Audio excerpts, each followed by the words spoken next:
telling me that you have a way to defer the tax situation there? Is that what you're telling me? Yes, absolutely. Yes. And so the first one I was referring to is a 1031 exchange, which only applies to investment real estate. The second one I'm referring to is called a deferred sales trust. A real eye-opener to see that there are ways that people can use the regulatory framework, if properly structured, to invest 1031 exchange dollars in things that you would not think were like-kind to what they exited from. So it was very impressive. I got to say, you are the first one I've seen pull this off, and I'm pretty hesitant to believe in a lot of these kinds of things. So it's a major feat for me to say, wow, this actually really worked, and it was really cool. 1031 is a way to shelter your income when you sell the thing. The DST is a way to avoid the 1031 and not have to suffer the time penalty. Our career and during different tax periods, we've seen, these tax avoidance, tax minimization, offshore, all these different strategies undertaken to minimize or avoid taxes. And then I can tell you that, some of them are just not worth the trouble. And so I was skeptical. Admittedly, I was skeptical. I thought, oh yeah, here we go, another one of these, right? And then they say, no, it really is different, right? So look more closely. We looked more closely. We had, honestly, 2 years of conversations. 2 years. Now we were being due diligence at the same time that we were doing due diligence, but 2 years is a long time to be, sort of flirting with the idea of and getting to know the people and getting to really understand the transaction. Yeah, long story short, we got comfortable, although we are not tax attorneys, lawyers, or estate planning attorneys, that at least, from an investment perspective, that, it made sense to sell a highly appreciated asset, get liquid, hold that in this type of a deferred or installment sale type of instrument, and then just be in a position then to do the most important thing. I'm probably stealing your next question, which is time. They say, well, you can't make more time. You can. The Deferred Sales Trust, in a way, allows you to lengthen the investment time horizon for those assets after getting liquid, but before having to feel the tax impact. And from an investment manager's perspective, time horizon is the most important element in investing. All right, everybody. Hello. Welcome to another Mastermind, Deferred Sales Trust, Capital Gains Tax Solutions Mastermind, where we believe most high net worth individuals and those who help them, they struggle with clarifying their capital gains tax deferral options, and not having a clear plan is the enemy. And using a proven tax deferral strategy such as the Deferred Sales Trust is an amazing way, if not the best way, for you to exit highly appreciated real estate, businesses, cryptocurrency, so you can create and preserve more wealth. Also other appreciated assets as well, public or private stock, LP interest, GP interest, captive insurance, you name it. If it has capital gains tax, we can defer it as long as it's big enough, typically 1 million net proceeds, $1 million gain. We are here to help you clarify the problem. And the problem typically is this 25 to 50% in capital gains tax and depreciation recapture. And then clarify your goals. Why are you selling? What is the outcome? What is your B, right? What are you trying to accomplish? And where are you at today is your A. And that gap is oftentimes that tax of which you're, having to pay or will have to pay if you sell. And what would it mean if we could defer that tax and we could use the wealth that you owe to the government to build more wealth, to build more cash flow, to give you opportunities to give more to the charities that you believe in, to give you opportunities to retire, maybe to start that new business venture, whatever it is that you're trying to do. We want to help you to accomplish that. We want to be your guide. And we want to become a part of your dream team. As a part of that dream team, I am joined by some of the best in, I think, their particular niche industry. In particular, one of my strategic alliances, one of business partners, his name is Jake Miller. He is the CPA Whisperer. He is a financial advisor. He thinks on a whole nother level. Jake, how are we doing today? Doing very well, Brett. Thank you for the introduction. I think you're on mute, Jake, so I can't quite hear you. I may have to switch your microphone. He'll be in here in a minute. We are happy to talk about the vision of why we're here, but also we'll talk about the deal close story of the week.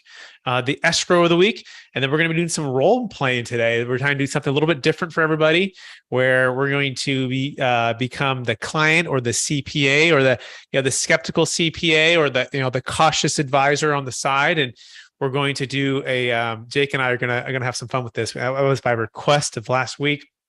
So we're excited to do that. And in fact, maybe actually was my speakers, Jake. Let me actually switch this over. Jake, can you talk again? I think actually I had you guys on mute. Can you talk? How about that? Can you hear me now? Yeah, it was actually my fault. I'm sorry. You sound fantastic. Jake, how you doing today? Doing wonderful. Now that you can hear me, I'm doing so much better.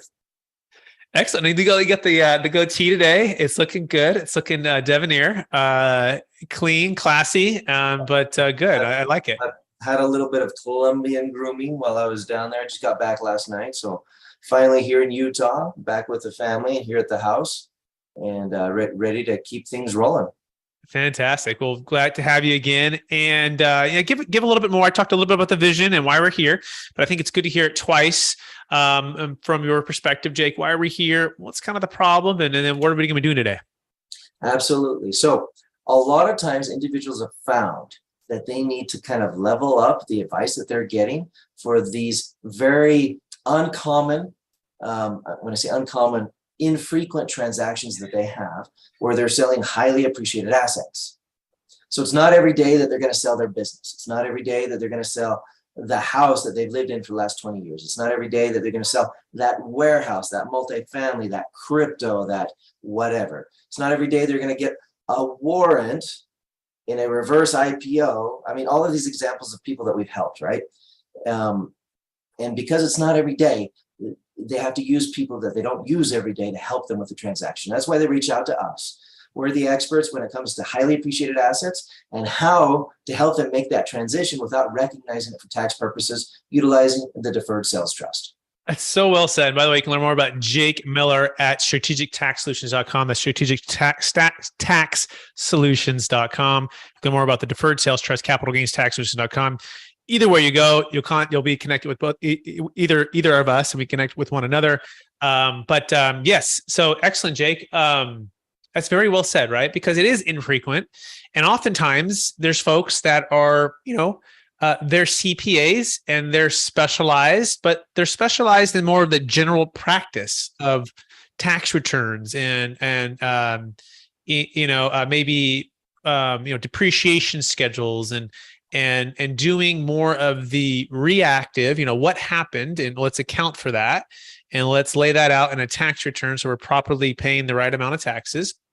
Maybe some tax planning, but oftentimes they're not, the ACL knee specialist, if you will, in that analogy, where they're repairing the ACLs, and that's all that ACL surgeon's doing, right? They're not doing the general practitioner work. So talk about the nuance and the specialty with the tax attorneys that are our business partners that we work with, that it takes to focus, and what that means for the client. So in this step, a lot of times people are getting organized because they're coming up on an opportunity. The opportunity may be the right time for the sell. It might be the right time for the exit of their business, but it may not be the right time to pay the taxes, Brett. So with that type of planning in mind, where some of the things match up correctly, but not all the stars align, we need a different tool, a tool that puts control of timing back in their hands and allows them to take control of if and when they take constructive receipt of those funds, which is why we capture and we interject the trust in between them and the transaction, and we capture that transaction and we defer it forward, allowing them to invest it in the meantime and to grow it and overall increase the future cash flow. And which, Brett, I like your shirt today. It's all about the tax flow and not just the cash flow, right?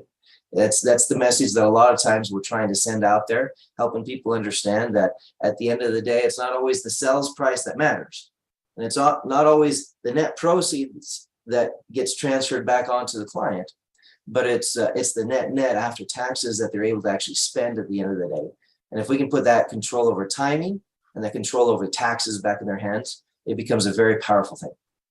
Absolutely. And I'm going to share my screen here and kind of give just some basic benefits of the Deferred Sales Trust And part of that is absolutely the tax flow planning. And tax flow planning, we also we always talk about cash flow and what that means.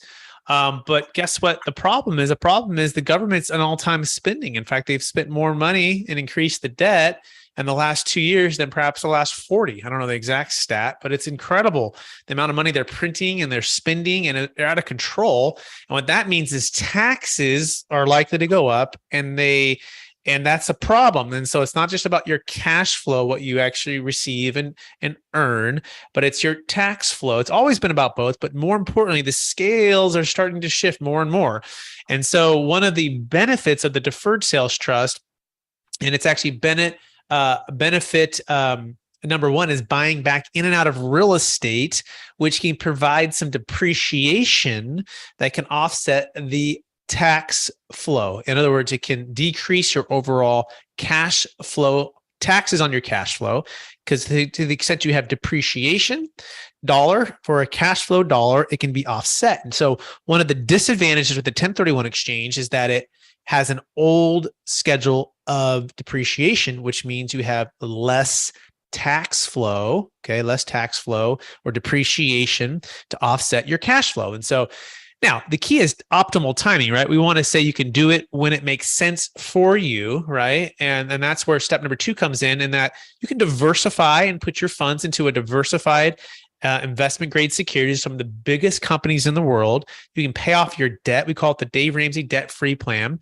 We believe now more than ever, it's the time to sell these highly appreciated real estate or businesses, or even highly concentrated cryptocurrency or stock positions. Diversify your wealth into some of the biggest companies in the world, the Amazons, the Googles, the Netflix, the Costcos, and to have a kind of a preservation play here, at least to see before what happens. We don't know what's going to happen, right?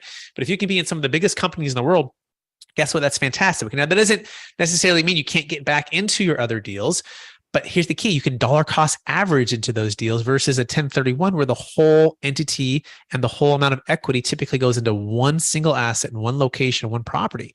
And that's the opposite of diversification.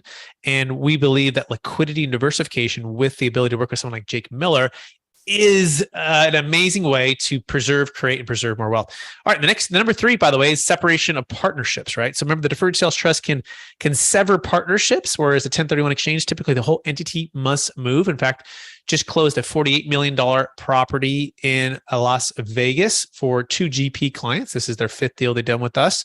And they were looking for some tax deferral, but they were also separating the partnership. And, they had a lot of LPs that they were exiting paying their tax. Actually, one LP ended up doing the Deferred Sales Trust. And then as the 2 GPs, they had to have their own Deferred Sales Trust. So that was a really nice way for them to not feel like they have to keep going with that partnership. As well, this can save a failed 1031 exchange. Now, we continue to save these. By the way, there's accommodators out there that don't want you to know about this. So make sure you're working with us so we can get you accommodators that actually will accommodate. Okay, but we can rescue a failed 1031 exchange. No, you do not have to identify it, the Deferred Sales Trust, because it's not a property. Remember, it's an installment sales strategy that can be an alternative or a backup plan in case your 1031 fails. Now, Jake and I also recently did a deal where we did a partial Delaware statutory trust and a partial deferred sales trust. So realize too, the deferred sales trust is very friendly. It's friendly to 1031 exchanges. It's friendly to the Delaware statutory trust. And it can be that gap or that bridge between, let's say you sold a $10 million asset and you found a perfect $5 million, but you have an extra $5 million to place. Well, why don't you put that extra $5 million into the deferred sales trust, and therefore you can defer all of your tax. The next, I think one of the most important benefits of the Deferred Sales Trust is converting an illiquid asset. Again, I talked about this a little bit, but something like a primary home or a business or commercial real estate, right? They're illiquid, they're not diversified, and perhaps you even have some debt on that, to a debt-free, diversified, liquid investments in some of the biggest companies in the world. And then number 6, which is often overlooked and, perhaps just reserved for those of the ultra high net worth, but you can move funds outside your taxable estate, eliminating the 40% death tax, which Jake, talk about that. What's the death tax? What does that look like for everybody right now? And who actually needs to be concerned about that? Pretty much anybody and everybody that has assets right now, currently today, of over $24 million. Anything above and beyond that will be subject to the death tax, which is an additional 40% of your assets that you would otherwise wish to pass on to your legacy. Now, there is a sunset, meaning the Tax Cuts and Jobs Act, which is going away after 2026. And Brett, do you know the number that it's going to drop down to after that? I believe it's set to cut in half. So 12 million single, about 12 million married, 6 million single. But I also heard rumbles of even lower than that. Yes. And so it's going to be reset back to what it was originally. And that is perhaps the best case scenario of what it could be, subject to legislative changes. So here what we have is something that, if you're passing away in the next year or two, then, you get the advantage of the higher limit. But if you're doing estate planning and you pass away in 2026, then those numbers get cut in half. And of course, at any time, Brett, until they lock in like another 10-year period, like we did with the Tax Cuts and Jobs Act, that number is subject to change. And in fact, it wasn't maybe 20 something years ago, maybe it might have been as much as 28 years ago. It was only 600,000, not millions, but 600,000. So anything above and beyond that was kind of like a little mousetrap, or a really big mousetrap of the IRS, where they could capture big chunks of the money during some of the largest movements that will exist in our era, which is the transfer of legacy from one generation to the next. Yeah, and let's talk about that, because this is so important, and this is part of why we're here. We want to let you know that our mission is beyond just helping you create and preserve more wealth and defer tax, but it's actually a bigger message of freedom for U.S. citizens and the wealth of America. Literally, the biggest wealth transfer in the history of the planet is happening right now. And so the baby boomers, and in fact, according to the American Bankers Association, and a bunch of other studies, there's about $32 trillion that's going to transfer from the baby boomers to the millennials in the next 18 to 20 years. Again, this is known as the largest wealth transfer in the history of the planet. In fact, there's 10,000 baby boomers turning 65 every day, and there's about 77 million in the U.S. alone. And in fact, 50% of the total net worth in America total is primary homes, businesses, private equity, and commercial real estate. And so you think about this, if this $32 trillion, Jake, is if it's going to be in the government's hands, or is it going to be in the people's hands, right? And guess where the control and the lack of freedom comes? It's for those that can control capital. Okay. Now we're on a mission to use every legal way to keep the capital inside of the people's hands, we the people, right? And that's part of the tax flow game as well. It's not just offsetting, some taxes and saving a little bit here. It's literally who's going to be in control of this wealth, right? And is it going to be with your kids and your heirs, right? With this 40% elimination of the death tax using the Deferred Sales Trust Plus, or is it going to be in the government's hands when they take this 40%? So these are the stakes that are at hand, and we need everybody who can understand these things and take advantage of these things and use these things to get with us. And that's why we're here. We're trying to create a community. We're trying to create clarity on the problem, create direction, and we're going to try to show you our skill set to help you execute on this. And this community is growing. We continue to have more people add every week. But that's why we're here. So that being said, Jake, we talked about doing some role playing this week for everybody.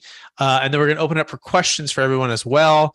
Are you ready for the role play, Jake? And by the way, we didn't even prep for this, so except for what we said last week. But what do you think, Jake? Do you want to be the client first, or the skeptical CPA, or the cautious financial advisor? What would you like to be first, or would you like me to be that person first? So I'll be the client first, and you'll be Brett Swartz. You'll be the trustee. Okay. Right. We'll go with that. But first and foremost, I wanted to mention something about the Advocates Creed. So early on in the industry, back in 2008, when things got started for you in such a big way, and they got started for me in such a big way, and the rest of the world, there was the calamity. I mean, literally with the crash. And you had, videos of people on Wall Street jumping out of windows and all kinds of terrible things, right? And that's like when we were essentially born in the industry, so to speak. That's like when things happened. And I joined a firm at the time that, from a fiduciary standpoint, we had to memorize an advocacy creed. And all it did is it talked about doing what's right, and how you got to help your clients make conscious, deliberate decisions rather than leaving life to chance and good luck. Anyway, so at the end of the day, it just comes down to this. If you fail to plan, you're essentially planning to fail. And the job of an advisor is to make sure that you do plan, not fail, but that you plan and that he or she is there for you to help you make those decisions that you wouldn't otherwise make that are in the best interest of you and your family and those that you care about. Absolutely. So with that being said, I'm going to be this client who's really good at what the client does to make money, but maybe not really good at everything else. It sounds good. All right, sounds great. So, are you calling me? What did you already see me talk somewhere? Is it on a webinar? Did you read the book? Like what? Give me the context. So, hi Jake, what's going on, man? Hey Doug, member of EXP. He told me that I need to come talk to you. He says that you've got this thing, some kind of miracle trust that can do it all, and I just want to hear more about it because I'm thinking of selling my house. I'm very fortunate. I only spent $1 million, and I'm selling it for $5 million. And I'm kind of calculating what I'm going to end up with after taxes. I understand that I just need to pay a lot. I live in California, but Doug says I don't really have to pay as much, and that's probably not lawful. But I like Doug, him and his wife. They're good people, so I'm here talking to you now. Excellent. Yeah, I love that. Doug's fantastic, really smart guy, and I'm glad he connected us together. So can you tell me a little bit more about your scenario, though? You said is it a primary house? Is it an investment house? You said $5 million. Do you have the basis and the debt? I've been living in it for now. It's been quite a while, and actually inherited it from my parents. All right. I believe at the time that I inherited it, maybe 10 years ago, it was probably worth 700. And, I did this little thing in the estate and I paid $1 million, just to everybody else to make them happy. So I paid a little bit more than it was worth. I don't know if that complicates it or whatever, but anyway, at the end of the day, I put in $1 million and I'm going to sell it for $5 million. And I've been living in it ever since. I'm told I can't do a 1031. And I'm just figuring, it's such a good windfall of money. I shouldn't be greedy, right? Yeah, well, maybe. Well, so your adjusted basis is about $1 million, if that's what I'm hearing you right. And you didn't put any improvements into the property. Is that a fair summary on the adjusted basis? Yep. And how about your debt? Do you owe anything on it? Nope. Free and clear. Yeah. All right. Do pretty well for myself. I'm always in the highest tax bracket anyway. So it's all paid off. Okay. So $5 million minus $1 million is a $4 million gain, right? In the state of California, you have state and federal. And so you have at least 33% because state is 13.3 and federal is 20. There might be an Obamacare tax, although typically that's only subject for that. I've heard it two ways, only for investment property or business purposes, right? But the other way could be your CPA could say it is. But so we're going to use 33 to be on the conservative or the liberal side. So about $1.32 million of tax. Is that a fair number to use? That's the liability, 1.3. Is that fair? Yeah. I was looking between 1.3 and 1.4 that I'd end up losing to taxes. Okay. So on a scale of 1 to 10, how serious are you about deferring that tax? Or it's just kind of like, you can just pay the tax, no big deal. Well, right now, I just don't believe it yet. So I think that I have to pay it. Got it. But on a scale of 1 to 10 of paying that tax, what's the pain? Does that cause like any pain, or do you have any, because some people I talk with, Jake, they're like, I loathe paying even $1 tax. $1 million tax, I can't even think about. Like, this is, all of the good that we could be doing with it, all the wealth we could be creating. I can pass it to my grandkids and we can keep it going. Like, so on a scale of 1 to 10, what does this $1.3 million of tax mean to you? You know what? I'm really here because my wife said I need to come talk to you, Rhett. Doug sent us to you, but it's really her idea. She doesn't want to pay the 1.3, the 1.4. Okay. She thinks we could be doing other things with that. She keeps talking to me about a boat. So whatever we can do to maybe make her happy, if it's real, if this isn't just a magic trust. Got it. All right. So you might want to spend some of it on some fun stuff, and to the extent you want to spend it on some fun stuff, that's totally cool. That's just taxable.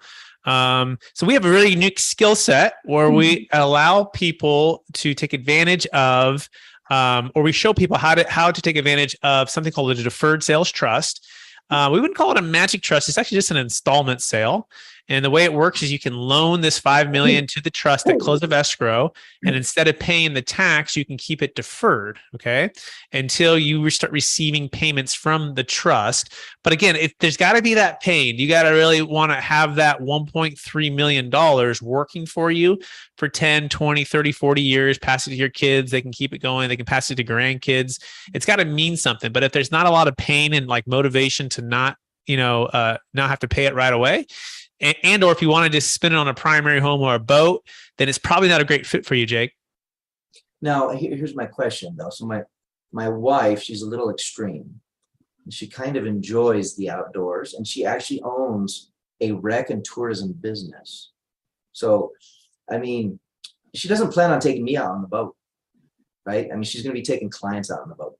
Oh, so if you want to do like a business with the boat, that is cool. Like you can actually partner with the trust. And so you could have the 5 million in there and you could partner, let's say it's a $2 million business. You're able to defer the tax and start new businesses and do, it can be a boat business, it could be a car business, it can be real estate business. As long as it's some kind of business purpose. You see, the government gives us these opportunities to create more, even not only more wealth for us, but really more tax revenue for them. And this is why this thing works. So what questions do you have so far, Jake? If you could defer the 1.3 million of tax, you could start the business with the boat. Is there anything else that you'd like to learn about the trust? So with the magic trust, as you call it, Brett, you're saying I don't have to pay the taxes. And so you can defer the taxes. So think of it like, if you want to use the word magic, let's think of like a magic IRA or a magic 401k. Do you have one of those, Jake? I have lots of magic tools, yes. And cool. IRAs, SEPA IRAs, deferred comp plans, all kinds of fun things. Yep. So those are all kind of like magic, if you want to use that term. And the magic meaning that it's just a deferral state, and you'll pay taxes as you receive payments from those in different at different times when you receive it. Same thing here. As long as we keep this 5 million in this deferred sales trust, you're in a deferral state. And to the extent that you pay interest off of the trust, you'll pay tax. To the extent you dip into the principal, the 5 million, you'll pay capital gains tax. And so it's just, think of it like a delayed tax trust, kind of like a delay IRA account, right? You're delaying the tax in the IRA, you're delaying the income in the IRA, you're delaying the same thing with the trust. A little bit different in that it's an installment sale, but that's all it is. And the government's happy to allow us to do it so far. Well, very good. Now, so we're going to use this deferred sales trust. I'll stop calling it the magic trust. I'll call it the deferred sales trust. And as long as we use it for something other than ourselves, or if we use it for something business or reinvestment purpose, then we don't have to pay taxes on it now. Correct. It's in a deferral state, right? Just like a 1031 exchange is, right?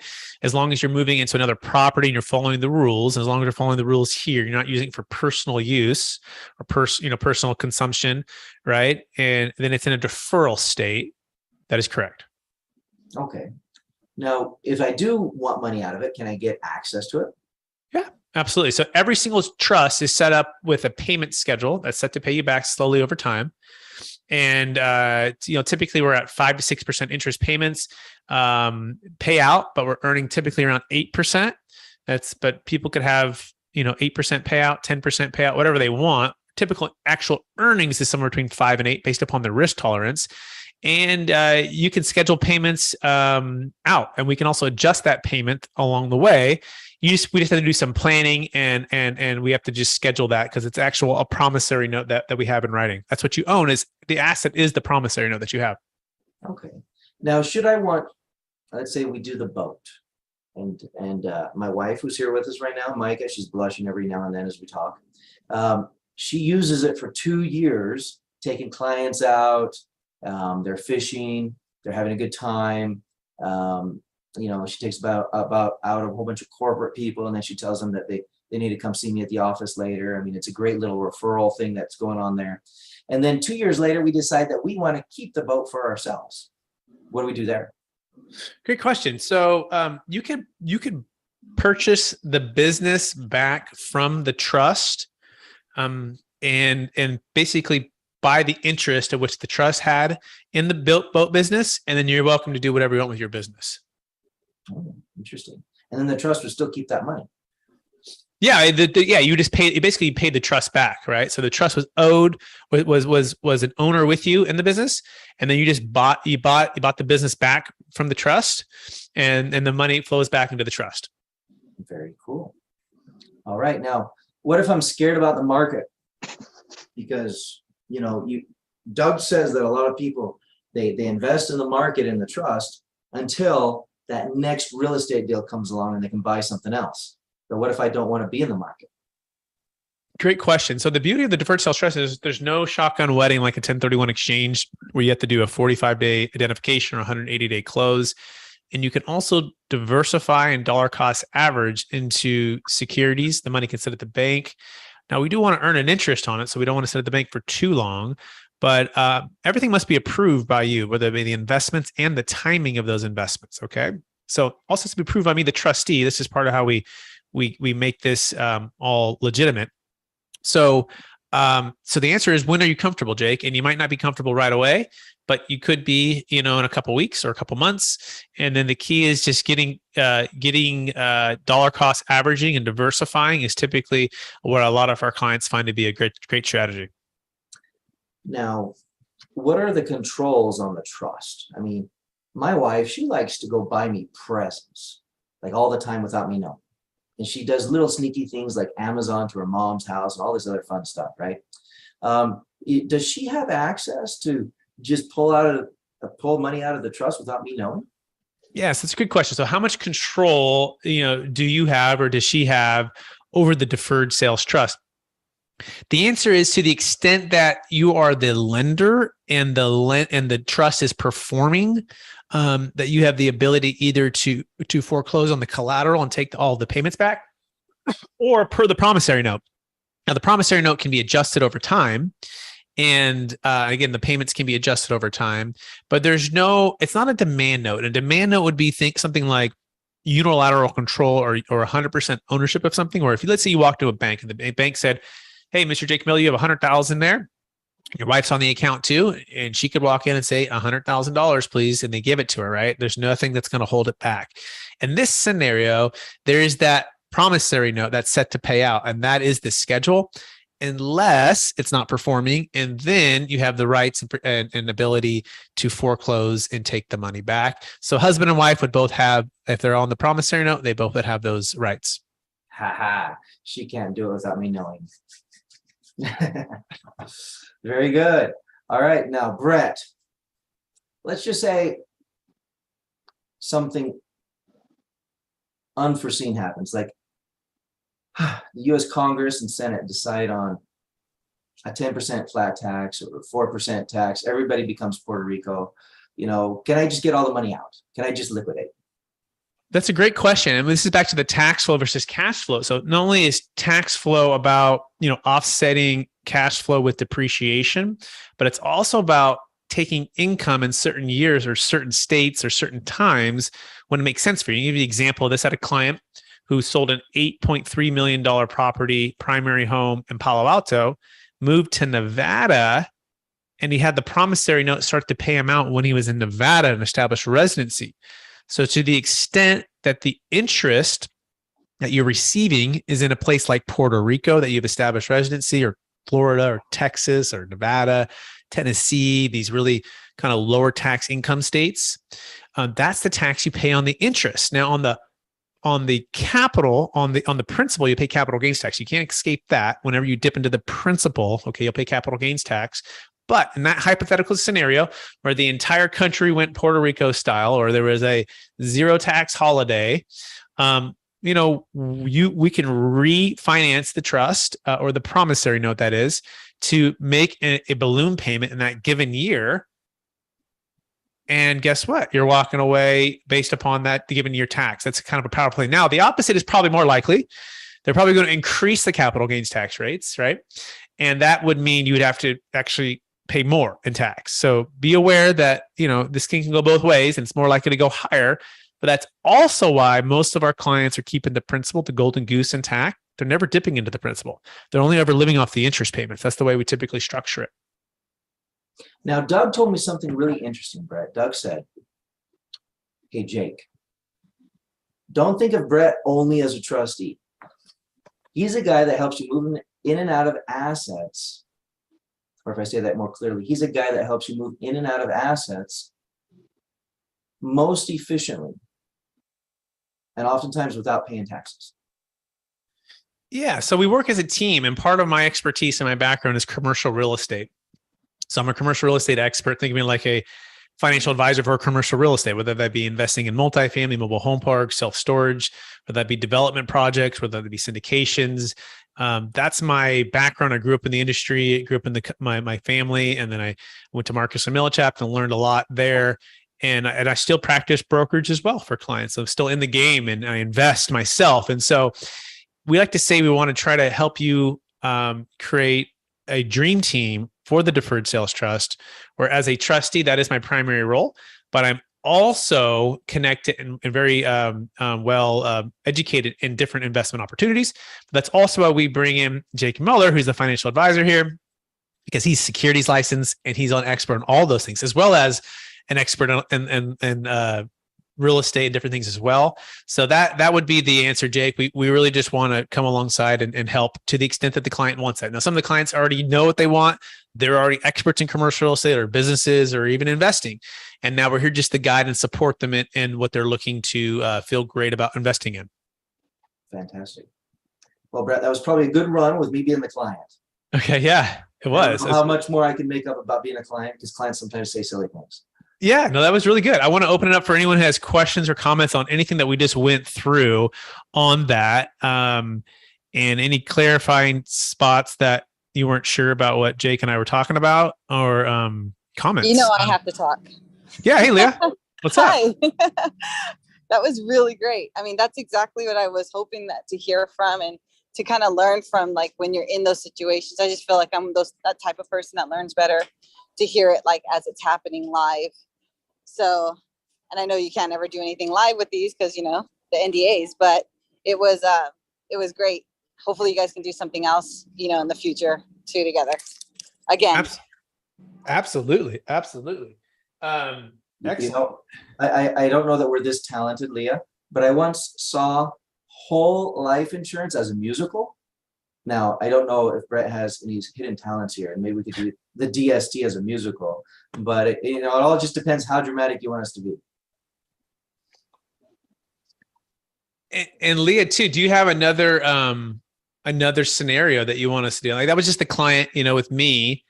Is there something that comes to mind where you're like, I feel like you guys touched upon like several different objections in that call. So not right now, I don't have anything, but if something along, I'll definitely prompt you guys and let you know, hey, I have a script idea. Okay, cool. Very good. Anyone else have any questions or thoughts on anything that Jake and I just went through? That was a role play, maybe a general call that we have every single day with potential clients. And if not, I'm happy to be the CPA, the skeptical CPA, Jake. Are you ready?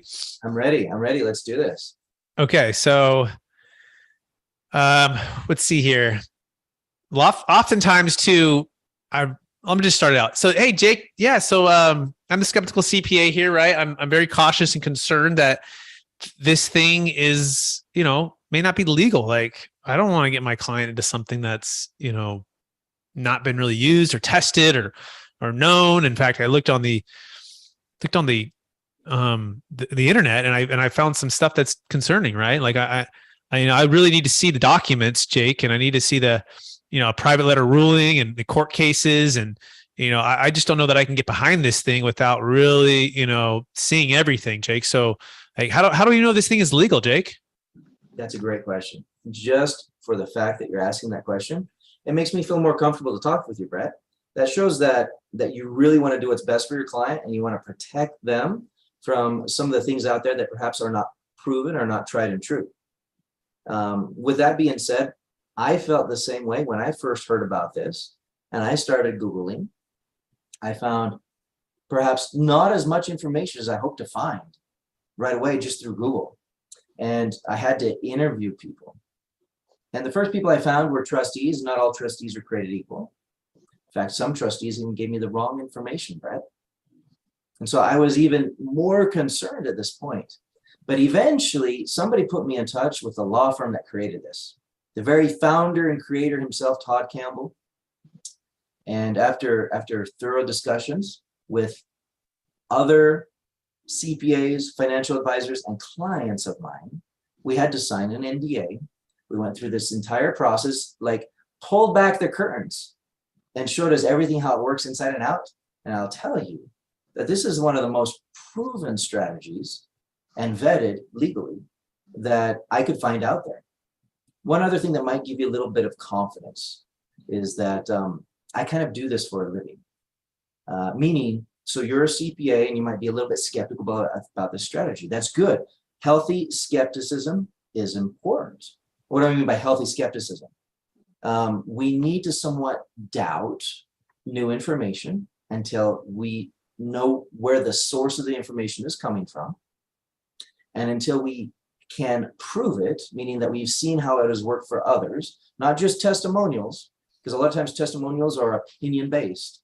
We want something that's factually based, which usually comes from court rulings, as you're very familiar with. You know, who and what sets a precedence in the court of law? Can you give me an example of maybe a precedence with maybe another tax topic? You know, I don't know, but I read a letter on, and thank you, Jake, for all that. I think it makes sense. I read a letter, the franchise tax board, like call these things illegal in California. Like they sent this notice and, you know, I got the thing right here. It's FT notice, and it says, it's talking about, installment sales structures. And I'm really concerned that this isn't even allowed in California. Is that true? Now, let's just look at that letter really quick. The installment sales structures. All right. And who put out that letter exactly? That was the California Franchise Tax Board. Mm-hmm. Yep, absolutely. Does that talk about deferred sales trust specifically? No, it doesn't. It's true. Okay. No, I mean, then that's all right. It's good and it's healthy. There are some people out there who take an additional how would you say, author's license above and beyond what they should to try to connect dots that shouldn't really connect. And they're trying to make a comparison with what we do, which might be a competitor to advice that they give clients, if that makes sense. So you might have biased information from some bloggers. Again, you have to find out what it is that they do for a living, what sources of information they are using, and if it actually relates. So just because somebody, you know, California Tax Board might say that they're scrutinizing installment sales, are they scrutinizing a deferred sales trust? I mean, it never in any one place talks about that. Are they scrutinizing a strategy that actually does appear on the IRS's Dirty Dozen list, which is called monetized installment sales? More than likely, they're referring to that, not to be confused with what we do. And so, a monetized installment sale, by the way, Brett, actually, when done correctly, follows certain loopholes in the code. But even though it could be something that could be accepted, we come back to what I was mentioning earlier. What precedence does the strategy have before the IRS? Now, the monetized installment sale, even though it could have been, and in some scenarios is a good strategy, it has been abused, meaning people didn't follow the same recipe. It's like making cookies with salt rather than sugar. Like it's similar, but somebody took their own, authoritative pen and they changed things up to their own liking, and it had a different outcome, of which the IRS has disallowed time and time and time again with the monetized installment sale. Fortunately, though, with the deferred sales trust, thousands of trusts later, over 2.5 decades later, we have 22 reviews or audits by the IRS, all of which have given a clean bill of health. Now, it is obvious that the IRS doesn't ever put a stamp of approval on anything, but they have never one time disallowed this strategy, and they have never one time reported any findings or any changes, which, if you're familiar with the IRS rulings and the IRS court proceedings and everything else like that, that almost never happens. Going back to the monetized installment sale, you have to weigh the pros and cons of when it's been audited, when it's been disallowed, when it hasn't, when it's been accepted. and decide, where does your client fit into the mix of that? Does your client's scenario work? Do you feel strong enough out of all of those that are being disallowed? Do you feel strong enough that you could promote or encourage them to use this strategy because their scenario fits on the few scenarios that have been accepted? Or with like a deferred sales trust, you typically. Oh, shoot. Sorry, Jake. I meant to, I muted you accidentally, Jake. I meant to mute somebody else. Keep going. Yeah. So with the deferred sales trust, the fact that it's never been disallowed gives you a wide array of comfort. Now, first, it's been tested several times, but has never been disallowed.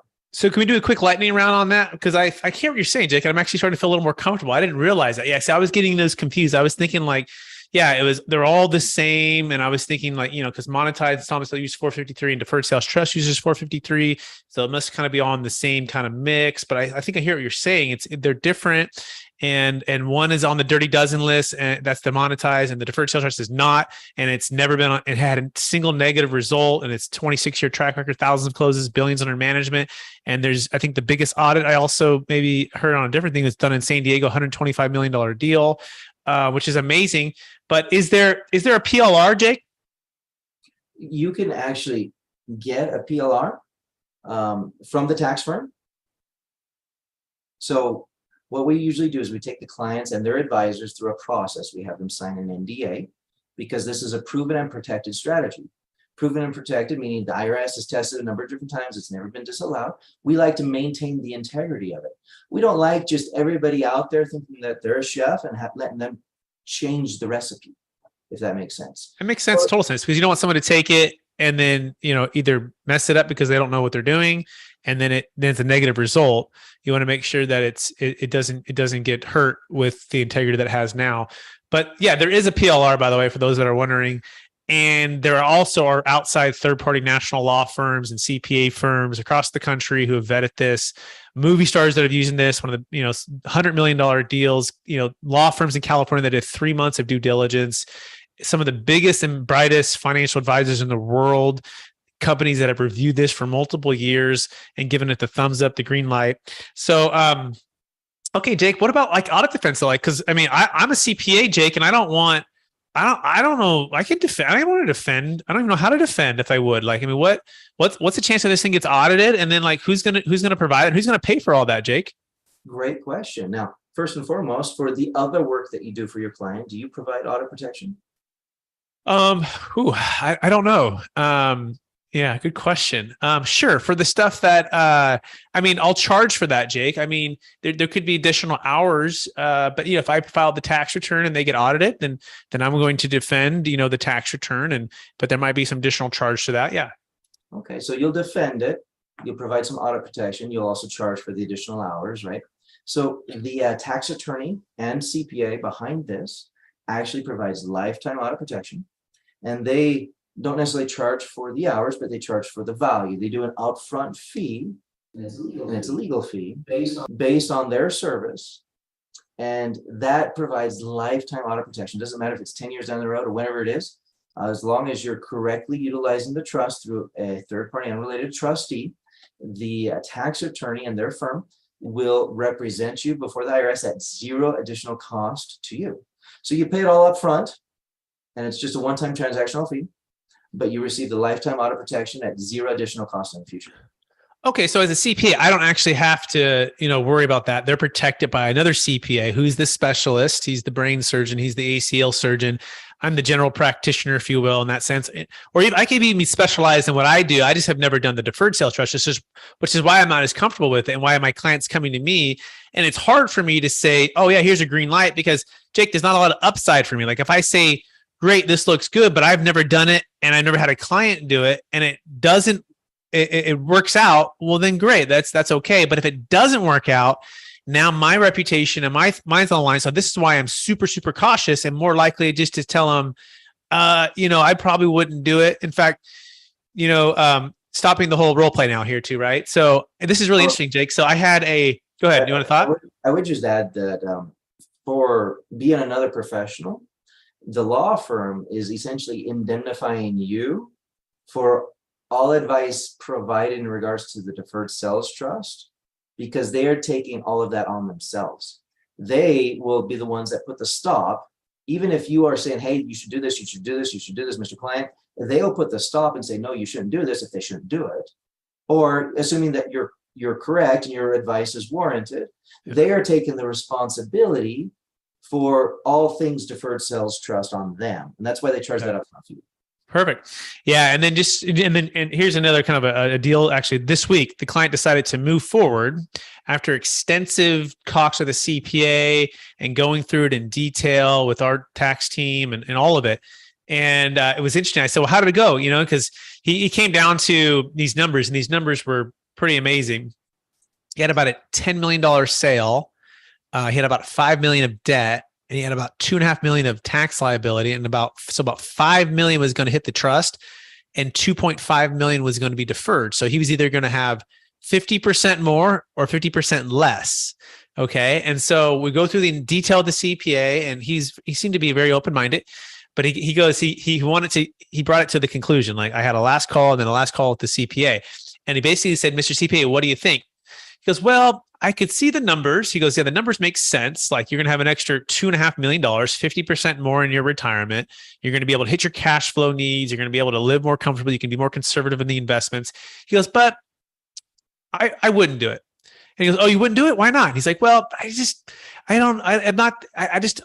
probably would. I would want to keep it just simple and just pay the tax. And we kind of laughed, me and the client, because it's the same. It's a very common theme. It's like, it's easy for the CPA to say, I wouldn't do it, right? I wouldn't do it because he's not the one paying the $2.5 million of tax, right?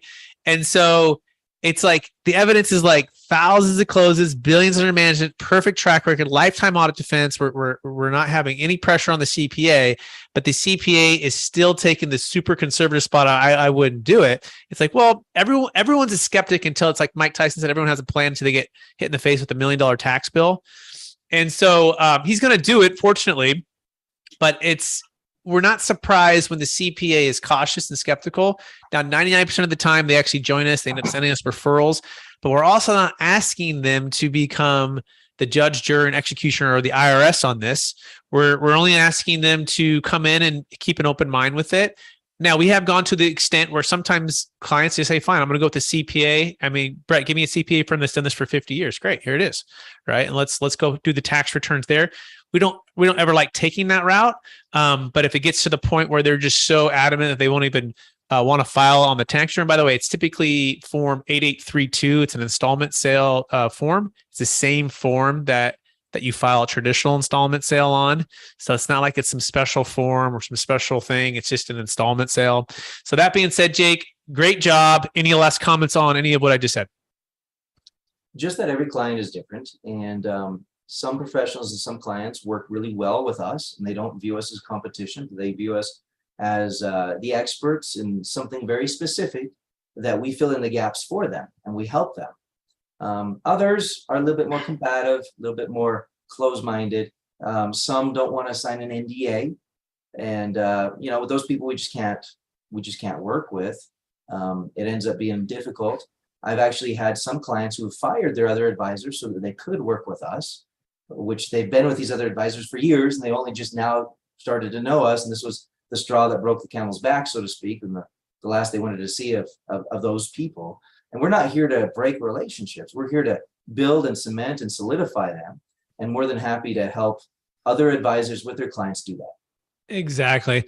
That about wraps it up for today. If anyone has any questions, we do have like a couple minutes left for anything that we just said. And by the way, you can invite everyone next week and go to capitalgainstaxsolutions.com and register for the free mastermind. It happens every Friday, 10 a.m. Pacific Standard Time, 1 p.m. Eastern.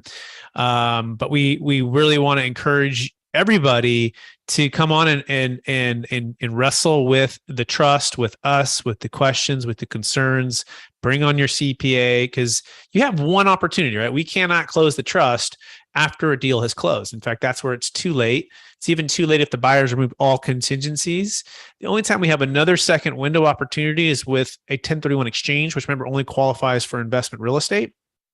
But even then, if you're with a qualified intermediary, that does not allow the deferred sales trust, then you're stuck in 1031 jail over there. So you also want to get with us so we can give you a strategic alliance that does allow both a traditional 1031, Delaware statutory trust, and a deferred sales trust. That being said, does anyone have any last questions for Jake or I at this time? Where can we get the merch? Tax flow, not just cash flow. Oh, good question. Yeah. We don't have a store quite yet. This is our first one. Check out the back here too. So yeah, so that's that. And then we have another one that says friends don't let friends overpay for a 1031 exchange. I don't know. I got to get my team on that. So, but if you come to the live event in Dallas, Texas, by the way, next week, I am giving out some free shirts. See me at an event in Las Vegas is the next one in October. Everyone's invited. You can probably get a free shirt. I will be there. We're in what day on Dallas? What's the details? The Dallas Tuesday event? to Thursday, Dallas, Texas. Tony Robbins is on Thursday. Big dinner on Wednesday. We're going to be touring a property on Thursday, a big investment opportunity. We'll be masterminding with, some rock star real estate professionals, investors, all at the Dallas Fort Worth Gaylord Texan Resort. I'll be there. Sweet, Leon. That's awesome. I'm so glad you're coming. Anybody else? Questions, thoughts, comments for Jake or I?